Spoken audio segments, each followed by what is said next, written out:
রহমানির রহিম।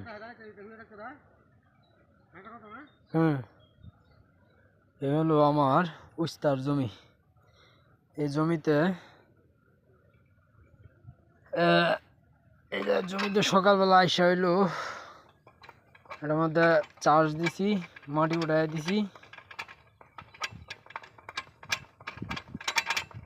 পানের বরের মতো, যাদের পান চাষি তারা বুঝবো। ওই পানের কেলগুলিতে মাটি উপরে উঠাই দেওয়া হয়, ওইভাবে মাটি উপরে উঠাই দিছি, গাছের শিকড়গুলি ঘুরে দিছি।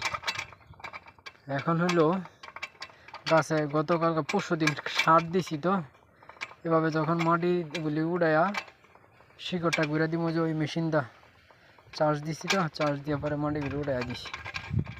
এখন হলো এই গাছের খাবার খাইব, দ্রুত খাবার পাইব।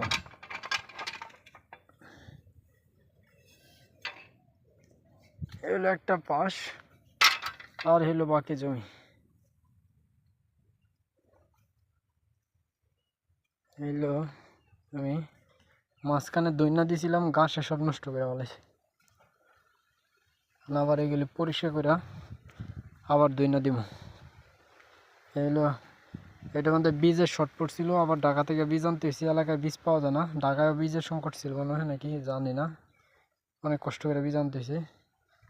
আর এগুলি সব ঠিক আছে, সব একসাথে লাগানো। এই যে এখানে এটার মধ্যে পুঁই শাক লাগানো হয়েছে, ওই পুঁই শাকের গাছগুলি বড় হইতেছে। এইলো অবস্থা। বেড়ার পাশে দিয়ে দিছি, বেড়া খালি রাখি নাই। আল্লাহর মধ্যে সবই ঠিক আছে, সবই হইতেছে, সব জায়গায় হইতেছে। এটা দিয়া জমি নিড়ানির কাজ করি। এই হইলো আরেকটা পার্ট। আর এই হইলো একটা বড় ভাই আছে, ওই গাছগুলি পরিষ্কার করে দিতেছে।